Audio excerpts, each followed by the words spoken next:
दो समस्याएं बहुत प्रमुख हैं, लेकिन मैं आज शुरुआत करूंगा बेरोजगारी की समस्या से, जिससे कोई आदमी अछूता नहीं है, वंचित नहीं है। यहां से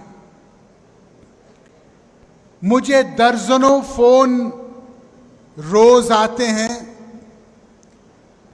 पूरे उत्तर प्रदेश के, उत्तर भारत के लोगों के माध्यम से, जो मुझे बार बार एक चीज दोहराते हैं कि रोजगार की लड़ाई में कहीं ना कहीं हमारा देश पिछड़ते जा रहा है। आज मैं ये कहना चाहता हूं कि प्रधानमंत्री जी ने 2 दिन पहले जो ऐलान किया कि हम 2 साल में 10 लाख नई नौकरियां देंगे, उसका मैं तहे दिल से समर्थन करता हूं और उनका तरफ आभार प्रकट करता हूं। यह सच है कि यदि 10 लाख नौकरियां 2 साल में मिलेंगी तो देश में बहुत सारे परिवार खड़े उठेंगे। लेकिन साथ साथ मैं ये कहना चाहता हूं कि हमारे देश में सरकारी पद 1 करोड़ से ज्यादा रिक्त पद इस समय भारत सरकार में खाली पद पड़े हैं। ये मैं नहीं कहता, ये सरकार का अपना आंकड़ा कहता है। मैं प्रधानमंत्री जी से निवेदन करना चाहता हूं कि इससे पहले कि हम लोग 10 लाख नई नौकरियां बनाए, ये 1 करोड़ जो खाली पद हैं, अगर ये 1 करोड़ खाली पद ही हम लोग उनकी भरपाई करें तो लगभग 5 से 10 करोड़ लोग खड़े उठेंगे। हमारे देश में अगर एक आदमी का खून गिरता है तो पूरे देश का खून गिरता है। जब एक नौजवान का सपना टूटता है तो पूरा देश का सपना टूटता है। यह सवाल किसी दूसरे का नहीं है। आग कहीं और से शुरू होती है, मोहल्ले में घर हमारा भी है। हम लोगों को इस बात का ध्यान देना है। ये 1 करोड़ 60 लाख नौकरियां, लगभग 1 करोड़ केंद्रीय सरकार की और लगभग 70-75 लाख लगभग राज्य सरकारों, इसकी भरपाई के लिए हम लोगों को लगातार अपनी बात जगह जगह पे रखनी है। सरकार अक्सर ये कहती है कि हमारे पास आर्थिक प्रबंध इस समय नहीं है। ये बात सही नहीं है। क्यों? जब सरकारी नौकरी बनती है तो कोई भी सरकारी नौकरी हवा में नहीं बनती। सरकारी नौकरी बनने के साथ साथ ज्यों का त्यों आर्थिक प्रबंध होता है। अगर उस पैसे का कहीं और उपयोग हो गया तो इसके जिम्मेदार देश के नौजवान, देश के किसान और हमारे नौकरी ढूंढने वाली पीढ़ी नहीं है। जो सरकार ने वादा किया है, हम देश की जनता उम्मीद ये करते हैं कि उस वादा की पूर्ण पूर्ति होगी। क्या आप एक बात जानते हैं कि हमारे देश में अनेक सरकारों को मिला के केवल जो पेपर की फीस होती है परीक्षार्थियों की, अभ्यर्थियों की, उससे सरकार 1300 करोड़ रुपए हर सालाना कमाती है। 1300 करोड़ रुपए। सरकार का काम गरीबों के सपने के ऊपर एक बाजार और व्यापार खोलना नहीं है, सपनों की पूर्ति करना है। मैं सरकार से निवेदन करना चाहता हूं कि जो परीक्षार्थी है, उसके एग्जाम देने पर यदि जगह नहीं मिली तो मेरा हाथ जोड़ के निवेदन है कि सरकार उनका एग्जाम फीस उनको लौटाना चाहिए वापस। कोई भी पारदर्शिता या समय सीमाबद्ध प्रणाली नहीं है हमारे देश में। आप जानते हो कि अक्सर ऐसा होता है कि 2016 में कोई परीक्षा लिखता है और ज्वाइनिंग लोगों की होती है 2022 में। क्यों? क्या आप जानते हो कि हमारे देश में जब एक नौजवान किसान, छोटा व्यापारी जाके लोन लेने की प्रक्रिया शुरू करता है तो इसके आंकड़े मैं आपको बताना चाहता हूं। 80% के आसपास लोन हमारे देश में, सरकारी आंकड़ा है, मेरा आंकड़ा नहीं है,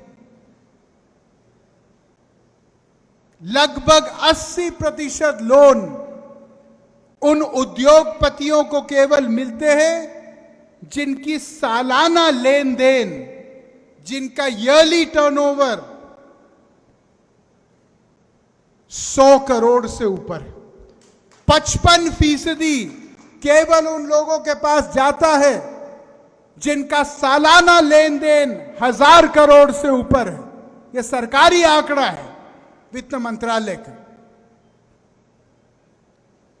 जो बाकी 20% है वो कहां जाता है?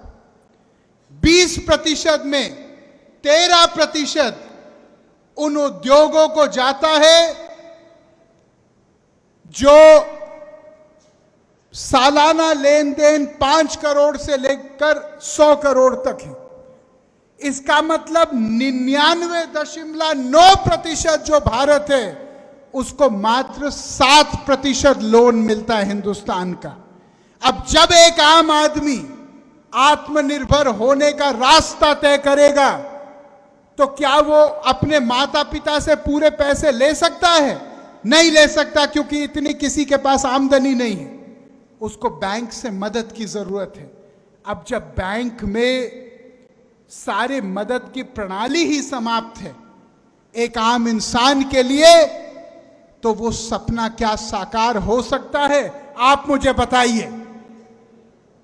हम लोग ये चाहते हैं कि 10 लाख नौकरियां जो प्रधानमंत्री जी ने घोषित की वो जल्दी से जल्द हो। मुझे पूरा भरोसा है होगा।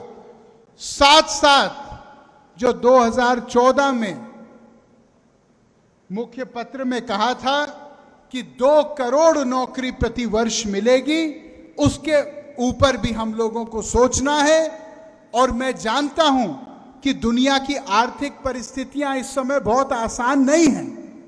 मैं किसी के ऊपर दोष नहीं डाल रहा, लेकिन मैं केवल एक बात बोलना चाहता हूं कि ये 10 लाख शुरुआत होनी चाहिए। ये 10 लाख इस रास्ते का अंत नहीं होना चाहिए। जो 2 करोड़ नौकरियों की बात की गई थी वो नौकरियों की पूर्ति भी होनी चाहिए देश में, तभी गरीबी छटेगी।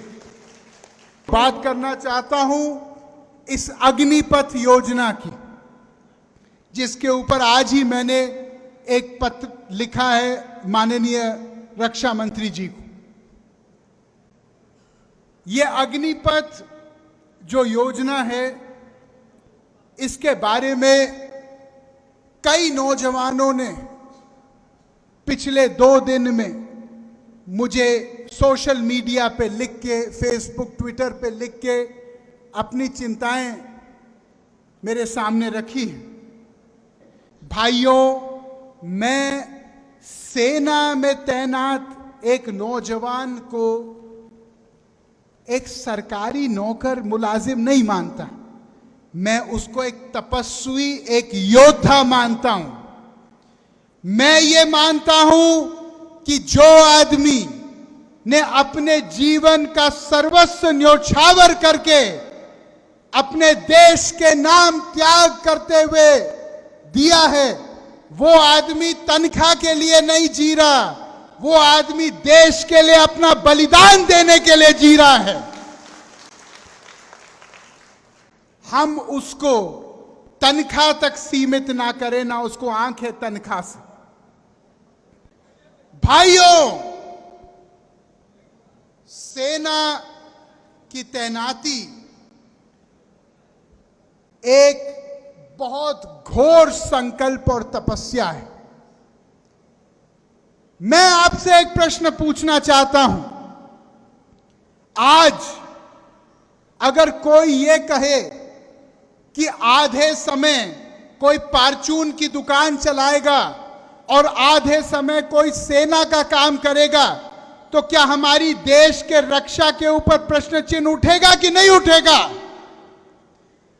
हम लोग आज आपके माध्यम से एक प्रश्न उठा रहे हैं जो इस देश का हर नौजवान उठा रहा है। वो प्रश्न क्या है? वो प्रश्न ये है कि आज सरकार को 5 साल मिलते हैं देश की सेवा करने के लिए। वरुण गांधी को 5 साल मिलते हैं पीलीभीत के जनता की सेवा करने के लिए। तो फिर नौजवानों को देश की सेवा करने के लिए केवल 4 साल क्यों मिल दिए जा रहे हैं? ये सवाल हर नौजवान के सीने में है कि नहीं है? हम लोग भर्ती प्रणाली पे बहुत दिन से चिंतित हैं। 17 से लेकर 21 तक सेना की भर्ती होती है। मैं सरकार से आज प्रश्न पूछना चाहता हूं, अगर कोई 22 साल का नौजवान है तो क्या उसकी जवानी चली गई है? उसकी जवानी कोई काम की नहीं है देश के लिए? अगर कोई 24 साल का लड़का है तो क्या अगर वो देश के लिए अपना खून देना चाहता है तो क्या उसका खून बेकार है देश के लिए? ये प्रश्न हमको पूछने चाहिए। आज आप किसी टीवी उठा के देखो, केवल हिंदू मुस्लिम नफरत गर्दी चल रही है। मैं ये पूछना चाहता हूं, अगर हम लोग इस माहौल में लाखों लोगों को लेंगे, उनके बाद 4 साल बाद हम उनको छोड़ देंगे एक छुट्टे सांड की तरह गांव में, और हम उनको बोलेंगे कि 4 साल तक तो आपका बहुत मान सम्मान था, 4 साल तक तो हमने आपको सलामी ठोकी, हमने आपको फौजी साहब कहा, और अब आपको प्राथमिक विद्यालय के बर्तन मांजने पड़ेंगे, तो क्या इसका सेना के ऊपर, सेना के मनोबल के ऊपर, सेना के शौर्य के ऊपर कोई फर्क पड़ेगा कि नहीं पड़ेगा? जब 4 साल एक आदमी वो वर्दी पहनेगा जिस वर्दी पे हम सब लोगों को गौरव है, और 5 साल बाद वैसे लोग आत्महत्या करेंगे गांव-गांव में, क्योंकि वो डिप्रेशन में आ जाएंगे, वो डिप्रेशन में आएंगे। अगर उनकी शादियां होंगी, 4 साल बाद उनको उनके ससुराल वाले पूछेंगे कि भैया पहले तो बड़ा रुतबा था तुम्हारा, लौ लश्कर था, अभी आप बेकार हो गए हो, आप तो पढ़े हुए हो गांव में, अब क्या होगा आगे हमारे बिटिया का? क्या जवाब देंगे? मैं सरकार से पूछना चाहता हूं कि क्या एक एक आदमी जो सेना में इस अग्निपथ योजना के द्वारा जा रहा है, क्या उसके 4 साल के बाद क्या आप सबका सम्मानजनक पुनर्वास करने के लिए तैयार हैं? क्या आप उनको पुलिस की भर्ती या कोई उद्योग में भर्ती देने के लिए तैयार हैं? भाइयों, आज हमारे देश में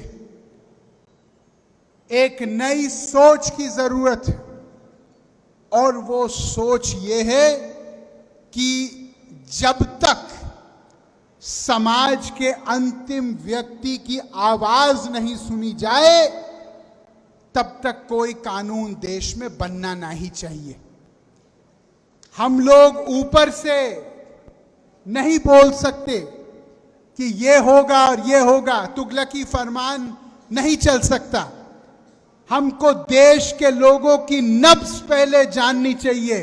हमको देश की भावनाओं को पहले सम्मान और आदर के साथ सुनना चाहिए।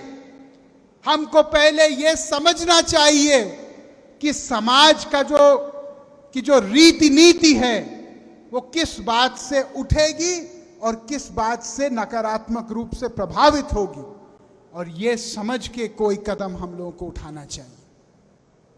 सवाल रोजगार का केवल नहीं है, सवाल राष्ट्रीय सुरक्षा का है, सवाल हमारे देश का मान सम्मान का है।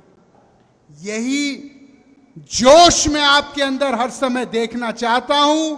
इसी भरोसे के साथ मैं आपकी लड़ाई हमेशा लड़ते रहूंगा। जय हिंद, जय भारत। नमस्कार, मैं हूं मानक गुप्ता। अगर आपको हमारा ये वीडियो पसंद आया हो तो इसे लाइक और शेयर जरूर करें, और हां, हमें सब्सक्राइब और फॉलो करना ना भूलें ताकि आप देश और दुनिया की कोई खबर मिस ना करें। तो जुड़े रहिए हमारे साथ और देखते रहिए News 24।